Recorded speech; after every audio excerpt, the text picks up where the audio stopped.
주님, 오직 주님만이 우리의 생명이 되시고 우리의 주님 되심을 고백합니다.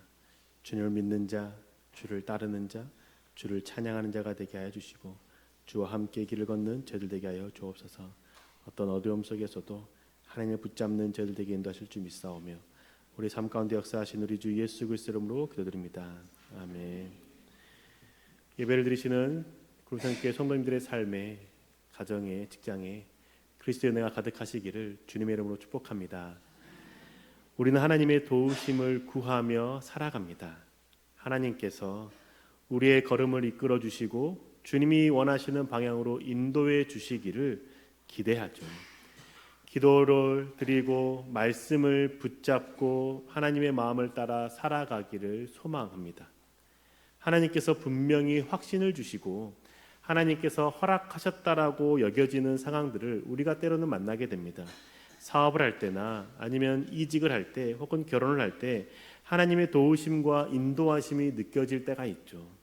그렇게 하나님께서 인도하신다라는 확신을 갖고 한 걸음씩 나아가는데 결과가 기대와 다를 때가 있습니다. 분명히 하나님께서 주신 확신인 줄 알았는데 그 결과가 기대와 다를 때 우리의 마음은 낙심하진 않습니까? 그럴 때 내가 하나님과의 맺은 관계는 무엇인지 의문이 들기도 하고 하나님께 나의 기도 드린 그 기도가 응답된 것인지 하나님께서 나에게 주신 그 마음은 무엇인지 의문이 들 때가 있습니다. 그런 순간이 찾아올 때 우리의 신앙은 뿌리채 흔들리기도 합니다. 저 역시 청소년 시기에 그런 장면을 본 적이 있습니다. 제가 고등학교 때 같은 교회에 출석한 한 자매가 새벽에 교회에 와서 기도한 후에 학교에 등교를 했었습니다. 어느 날 자매가 하나님께 받은 은혜를 저에게 나누어 주었습니다. 하교하는 길에 하늘에 떠 있는 무지개를 보았는데 그때 그 순간 노아에게 하셨던 그 언약이 생각이 났고 나의 인생과 나의 진로에 대해서 하나님께서 함께 해주시고 역사하신다라는 확신을 받게 되었다라고 고백했습니다. 그렇게 해서 저는 대학을 진학하고 그 자매도 어떻게 지냈는지 알지 못하고 시간이 지난 후에 한참 뒤에 연락이 되어서 만날 기회가 있었습니다. 신촌에서 만났을 때 저는 제 눈을 의심했었습니다. 하나님이 살아계신다라고 믿고 고백하고 하나님과 친밀함을 경험했던 그 자매가 하나님이 없는 사람처럼 하고 나왔기 때문입니다. 그래서 저는 어떻게 지냈는지 물어봤는데 삼수를 해서 이대에 들어갔다라고 말했습니다. 그리고 이어서 하는 말이 하나님은 없는 것 같다라고 말합니다. 그리고 이제 교회는 안 나간다고 이야기하는 것이죠. 아주 큰 충격이었습니다. 그렇게 하나님께 매일같이 기도하며 진로에 대해서 고민하고 하나님 앞에 나아가고 하나님이 무지개를 통해서 자기에게 언약하셨다라고 고백했던 그 자매가 대학을 진학하는 과정 가운데 어려움을 겪고 그 상황 가운데에서 하나님이 없다라고 단정짓고 교회를 떠난 모습이 참 충격이었습니다. 지금 생각해보면 아마도 대학 진학에서 2번 낙방하면서 하나님과 나눴던 그 대화들, 하나님께 자기에게 주셨던 그 확신들이 다 거짓처럼 그냥 자기 확신인 것처럼 느껴진 것이라고 생각해 보게 됩니다. 하나님을 잘 믿고 하나님과 동행하며 산다라고 말하지만 어느 순간 하나님이 없다라고 고백되어질 때가 있지 않습니까? 하나님께서 내게 주신 확신, 하나님께 내게 주신 그 마음인데 그게 내 기대와 다를 때에 그 결과가 다르게 나타날 때 우리의 마음은 무너지게 됩니다. 그런 순간 우리는 어떻게 이해해야 되는 걸까요? 하나님의 계획이 실패한 걸까요? 오늘은 말씀을 통해서 하나님의 뜻이라고 여겨졌던 그 순간들이 어그러졌을 때에 어떻게 반응하고 나아가야 될지 함께 살펴보기 원합니다. 예수님께서 벳세다 근처에서 오병이어의 기적을 베푸셨죠. 많은 사람들이 오병이어의 기적을 경험하고 예수님을 왕으로 모시려고 합니다. 예수님을 붙잡고 억지로라도 예수님을 우리의 임금 되게 하겠다라고 매달립니다. 그런 상황에서 예수님은 얼른 제자들을 배에 태워서 건너편 벳세다로 보내십니다. 마가복음 6장 45절의 말씀입니다. 예수께서 즉시 제자들을 재촉하사 자기가 무리를 보내는 동안에 배 타고 앞서 건너편 벳세다로 가게 하시고. 아멘. 마가복음 6장 45절에 보면 예수님께서는 제자들을 건너편 벳세다에 가게 하십니다. 지금 예수님께서는 벳세다 지역 근처에서 오병이어의 기적을 베푸셨고 건너편 벳세다로 보내시는 것이죠. 오병이어의 기적을 베푸신 벳세다는 북동쪽에 있는 벳세다입니다. 그리고 예수님께서 건너가라고 말씀하신 벳세다는 서편에 있는 벳세다입니다. 북동쪽에서 서편으로 이동하기 위해서 배를 타고 건너가라고 말씀하신 것이죠. 건너가는 도중에 제자들이 풍랑을 만났습니다. 그 풍랑을 만난 것을 산 위에서 기도하시는 주님이 보시고 무리를 걸어 제자들이 타고 있는 배에 오셨습니다. 그리고 그 풍랑이 멈췄고 풍랑이 멈춘 후에 내린 곳은 벳세다가 아니라 게네사렛입니다. 마가복음 6장 53절과 54절의 말씀입니다. 건너가 게네사렛 땅에 이르러 대고 배에서 내리니 사람들이 곧 예수신 줄 알고. 아멘. 마가복음 6장 53절과 54절의 말씀에 보면 예수님께서 게네사렛 땅에 이르렀다라고 말씀하십니다. 그런데 주님께서 제자들에게 가라고 하셨던 땅은 벳세다입니다. 벳세다가 주님께서 가야 할 땅이라고 말씀하셨는데 풍랑을 만나고 예수님과 함께 내린 땅이 게네사렛 땅이라는 겁니다. 주님의 말씀이 이루어지지 않은 것 같은 이 상황 가운데 우리의 마음이 어려워지게 되는 것이죠. 그런데 우리가 이 상황에서 중요하게 생각해야 될 부분이 있습니다. 바로 방향입니다. 예수님은 북동쪽에 있는 벳세다에서 서쪽 벳세다로 이동하자고 하셨습니다. 북동쪽은 이방인이 주로 거주하는 지역이고 서쪽 갈릴리 지역은 유대인들이 주로 거주하는 지역입니다. 예수님께서 북동쪽에 있다가 서쪽에 있는 벳세다로 가자고 말씀하셨고 풍랑을 만나셔서 그 서쪽에 있는 게네사렛 땅에 도착하게 된 것이죠. 주님께서 벳세다에게만 집중했다면 게네사렛 땅에 도착했을 때 주님께서는 아마도 이 땅이 아니다, 다시 배에 타라 라고 말씀하시고 다시 항해를 시작했을 것입니다. 그런데 예수님께서는 그렇게 하지 않습니다. 게네사렛 땅에 내리신 다음에도 그곳에서 예수님께 나오는 모든 이들을 맞이해 주셨고 병든 자를 고쳐주신 것이죠. 우리는 예수님께 살아가신 삶의 방식, 태도 배워야 합니다. 우리가 목표를 가지고 살아가는 것 중요하죠. 그런데 그 목표라는 것이 한 지점, 점의 형태라면 우리의 마음이 어려워지게 되고 위험하게 될 때가 있습니다. 그 한 지점에 도착하지 못하면 실패한 것 같고 하나님께서 함께 하시지 않는 것처럼 여겨지기 때문입니다. 주님께서 살아가신 삶의 방식은 점을 향해 가는 것이 아니라 방향성이었습니다. 선이었습니다. 그 지점에 도착해야만 되는 것이 아니라 그 지점을 향해 나아가는 선의 형태였던 것이죠. 그렇게 나아갈 때 그 지점에 도착하지 못할 수도 있고 그 지점을 넘어설 수도 있습니다. 하지만 방향은 달라지지 않죠. 오늘 우리가 만난 예수님도 점이 아닌 선을 향해서 방향성을 가지고 나아갔던 겁니다. 그렇게 북동쪽에 있던 벳세다에서 서쪽에 있는 벳세다로 가시고자 할 때에 풍랑을 만나서 게네사렛 땅에 도착했지만 주님께서는 그곳에서 사역을 행하신 것이죠. 풍랑을 통제하지 못해서 벳세다가 아닌 게네사렛 땅에 도착한 것이 아닙니다. 하나님의 뜻이 게네사렛 땅에도 있기 때문에 그곳에 도착한 것이죠. 그 사실을 받아들였기에 주님께서는 그 게네사렛 땅에서 사역을 하셨고 말씀을 가르쳤고 병든 자를 낫게 하셨다는 겁니다. 이 사실을 받아들이는 것이 중요하죠. 오늘 우리가 읽은 본문은 우리가 어떤 태도와 모습으로 살아가야 되는지에 대해서 주님께서 가르쳐 주시는 장면이라고 생각합니다. 이 가르침을 결혼 생활에도 적용할 수 있지 않겠습니까? 우리가 처음에 만나서 연애하고 사랑할 때에는 이 상대방이면 결혼해도 좋겠다라는 마음이 들었습니다. 이 사람이 나와 잘 맞고 결혼하면 행복할 것이라고 믿고 결혼했습니다. 그런데 결혼해보니 어떠셨던가요? 상대방을 통해서 내가 누리고자 하는 행복 항상 누리고 계십니까? 내가 받고자 하는 사랑 계속 지속적으로 받고 계십니까? 아니면 그 사랑과 행복보다도 다툼과 분노가 더 많은 날들이 있지 않습니까? 이렇게 되는 이유들이 무엇일까요?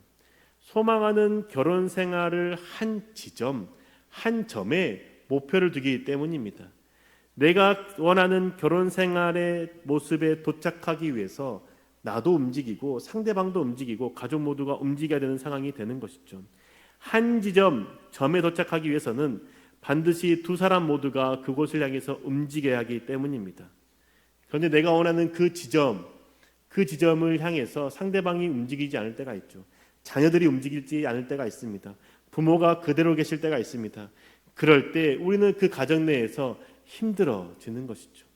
내가 속한 그 가정, 사랑을 경험하고 주의 그 마음을 경험하는 그 가정이 되어야 되는데 그것이 천국이 아니라 지옥이 되어버리는 겁니다. 꿈쩍도 하지 않고 변하지 않는 배우자, 자녀, 그런 모습 때문에 나의 가정에 나의 결혼 생활이 실패한 것 같고 망한 것처럼 여겨지는 이유는 우리의 그 삶의 목적을 한 지점에 정해두고 살아가고 있기 때문인 것이죠. 그런데 오늘 주님께서 우리에게 가르쳐 주신 태도를 우리는 생각해 봐야 된다는 겁니다. 점이 아니라 선이고 방향성이라는 것이죠. 나의 결혼 생활이 점이 아니라 선이어야만 하는 이유는 상대방이 움직이지 않아도 내가 움직이면 만날 수 있고 닿을 수 있기 때문입니다. 점은 상대방도 이동해야 닿을 수 있는 곳이지만 선은 한 사람만 움직여도 닿을 수 있는 것 아니겠습니까?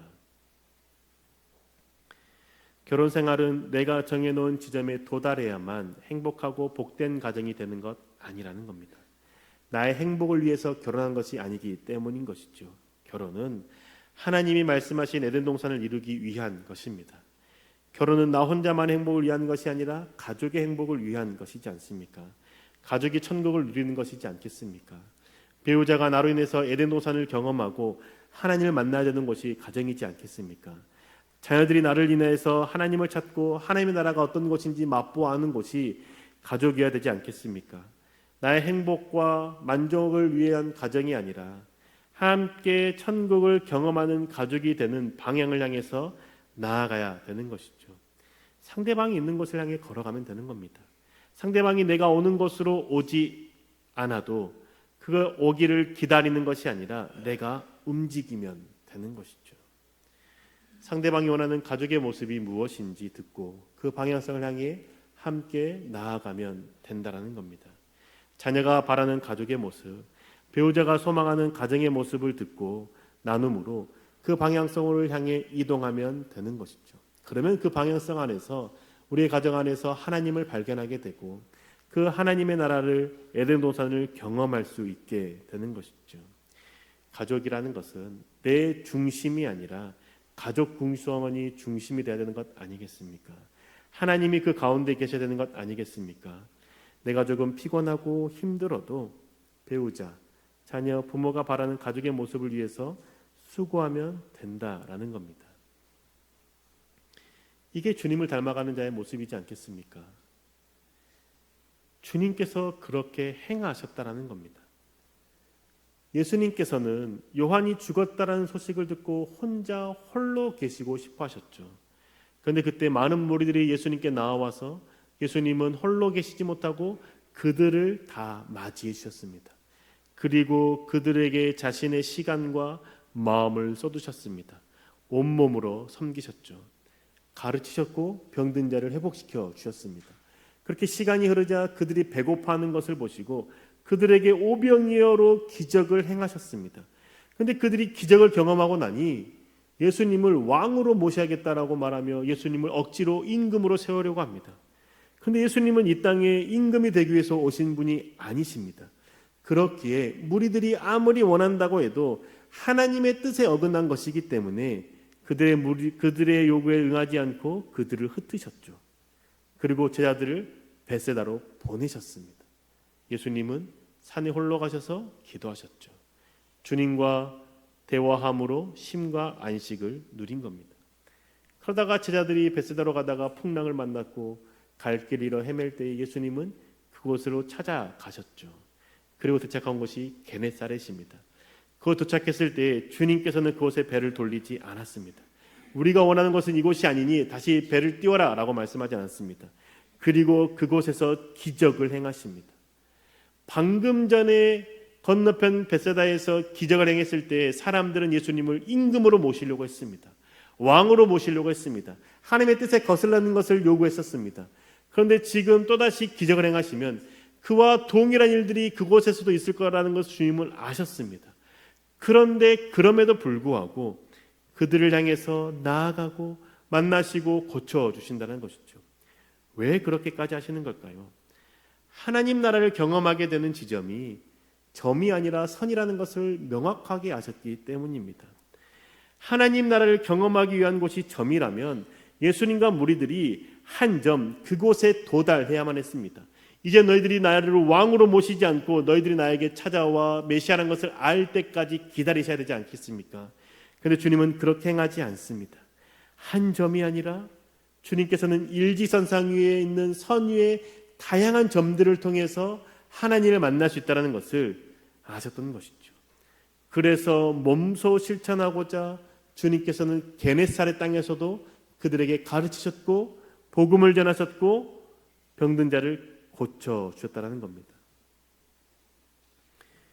자신의 병든 몸을 가지고 예수님께 나오는 사람들의 목적은 무엇입니까? 낫기만을 바라는 것 아니겠습니까?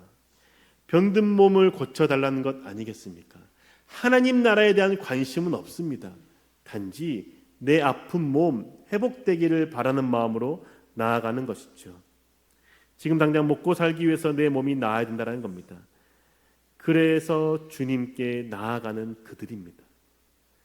그런데 그들은 그런 마음으로 주께 나온다라는 것 주님은 아셨지만 그럼에도 불구하고 주님은 그들을 맞이하시고 고쳐주시는 것이죠.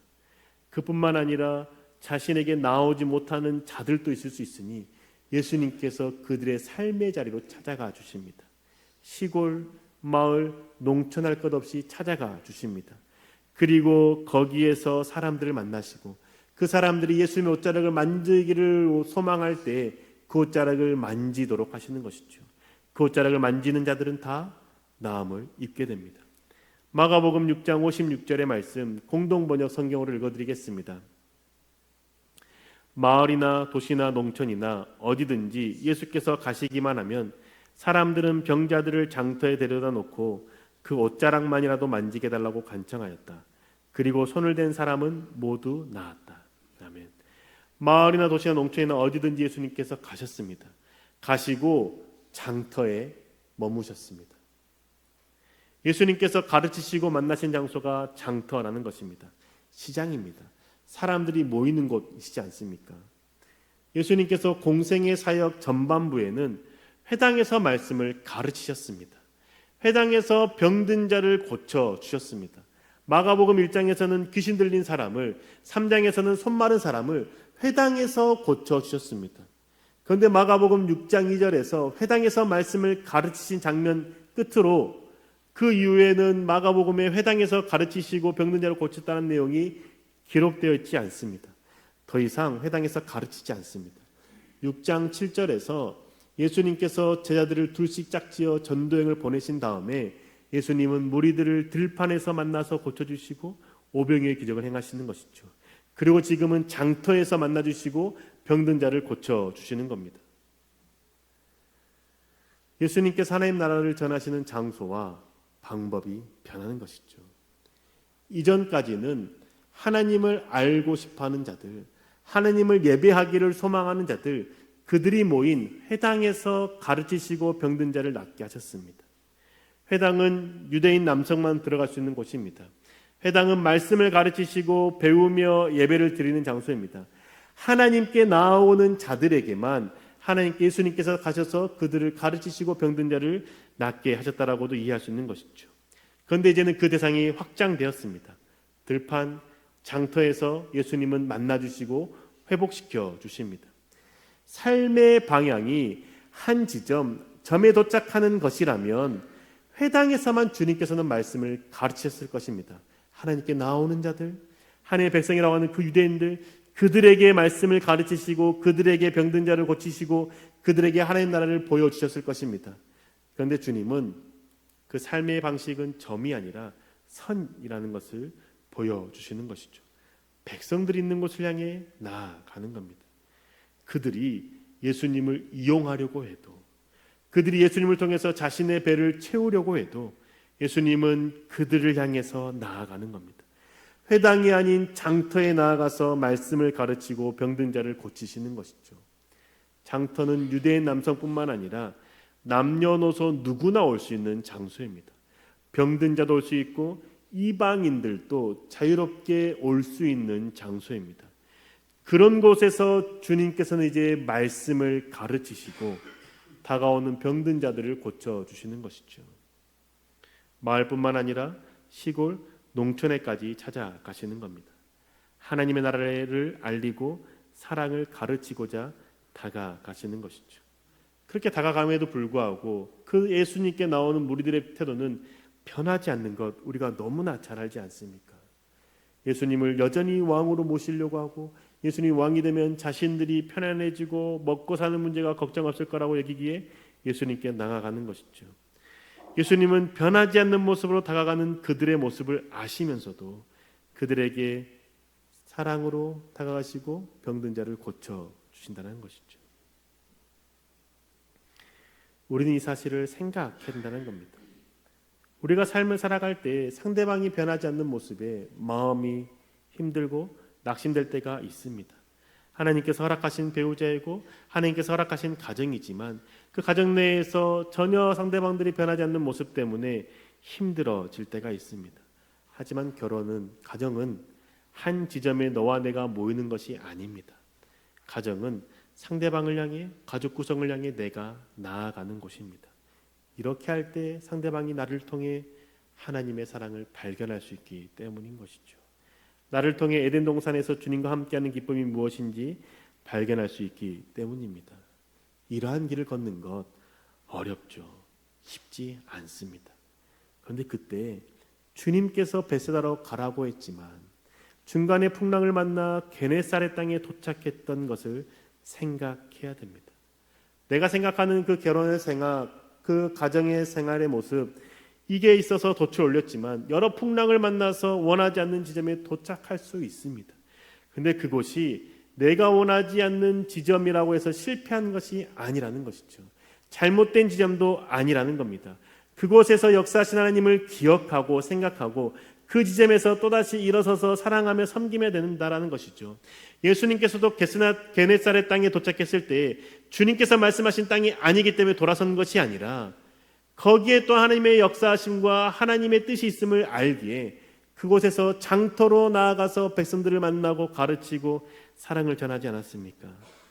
주님께서 보이신 것처럼 우리도 삶의 자리, 그 장터로 찾아가면 된다라는 겁니다. 상대방이 지쳐하는 곳, 힘들어하는 곳, 그 지점에 내가 다가가면 되는 것이죠. 상대방이 그곳에서 빠져나와서 나에게 있는 곳까지 오기를 기다리는 것이 아니라 다가가는 겁니다. 배우자가, 자녀가 살아가고 있는 그 삶의 자리, 마음의 아픔의 자리, 어려움의 자리, 그 자리에 들어가서 그를 만나고 그곳에서 하나님을 만날 수 있기를 소망하면 되는 것이죠. 우리 두려워하지 맙시다. 그 삶의 자리가 죄의 자리라면 나올 수 있도록 도우면 되는 것이고 그 자리가 죄의 자리가 아니라면 내가 그곳에 들어가 함께 사랑으로 섬기면 된다라는 겁니다. 그때 주님의 역사하심을 경험하게 되고 하나님의 은혜를 누리게 될 것입니다. 사랑하는 군산교회 교우 여러분, 주님은 베세다에 도착하지 못했다고 해서 제자들을 책망하거나 배를 돌려 다시 이동하지 않았습니다. 풍랑을 만나 계획과 다른 곳에 내렸지만 그곳에 계시는 하나님을 생각하고 그곳에 있는 백성들을 만났습니다. 예수님은 인생을 한 지점에 도착해야만 된다고 여기지 않았기 때문에 그렇게 행하실 수 있었던 것이죠. 주님은 우리에게 그 지점에 도착하지 못했기 때문에 내 인생은 실패다라고 말씀하지 않는다라는 겁니다. 지금 나아가고 있는 그 방향에서 하나님을 만나면 된다라는 것이죠. 내가 지금 어렵고 낙심되는 지점이 있다 할지라도 나에게 찾아오시고 위로해주시는 그 주님을 만남으로 다시 일어서서 그 방향을 향해 걸어갈 수 있는 것이죠. 그 사랑에 힘입어 살아갈 때 저와 여러분도 가정에서, 직장에서 주님이 보여주신 그 삶의 방향을 따라 나아갈 수 있는 것이죠. 한 지점에 매이지 말고 주님을 만나는 방향, 선을 향해 나아가며 주님을 경험하는 저와 여러분 되시기를 주님의 이름으로 축복합니다. 기도하겠습니다. 하나님, 우리가 인생의 한 지점만을 두고 목표로 살아가는 자가 되지 않게 하여 주옵소서. 방향성을 갖고 그 방향성을 따라 살아가는 저희들 되게 하여 주옵소서. 그래서 주의 뜻을 따라 살아가며 그 지점마다 있는 하나님을 만나게 해주시고 하나님을 경험하고 하나님의 그 사랑을 나눌 수 있는 저희들 되게 하여 주옵소서. 우리 가운데 언제나 함께 역사할 줄 믿사오며 살아계신 예수님의 이름으로 기도합니다. 아멘.